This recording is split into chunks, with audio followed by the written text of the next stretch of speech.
Iran మీద జరిగినటువంటి దాడి, ఇరాన్ సైనిక వ్యవస్థల మీద వరుసపెట్టి జరిగినటువంటి దాడి అది ఇజ్రాయెల్ పనేనని అందరూ భావించారు. కానీ అది ఇజ్రాయెల్ చేసింది కాదని తేలింది. పాకిస్తాన్లో ఉండేటటువంటి తీవ్రవాద సంస్థ, పాకిస్తాన్ ముస్లిం సామాజిక వర్గం, ఇరాన్ ముస్లిం సామాజిక వర్గం ఇద్దరు ముస్లిమే, కానీ ఒకళ్ళు షియా ఇంకొకళ్ళు సున్ని. ఆ కారణంగా ఇరాన్ మీద కక్ష కట్టుకుని పాకిస్తాన్ షెల్టర్లో ఉన్నటువంటి తీవ్రవాద సంస్థ ఈ ఘాతుకానికి పాల్పడిందని తాజాగా తేలింది. amid a spike in Iran-Israel tension, the farmer was struck by terrorists in the early hours of April 4th.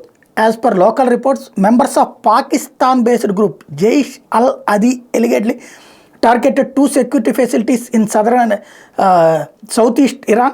At least 4 Iranian personnel and as many attackers died in the ensuing gun battles as per reports. ఇది ఈ తీవ్రవాద సంస్థ పాకిస్తాన్లో ఉన్నటువంటి Iran వ్యతిరేక తీవ్రవాద సంస్థ జైష్ అల్ అదీ వెళ్ళి అక్కడ, వీళ్ళు ముస్లింలే, అక్కడ ఉన్న ముస్లింలు మళ్ళీ నచ్చరు అన్నమాట, వాళ్ళని చంపారన్నటువంటి విషయం బయటపడింది.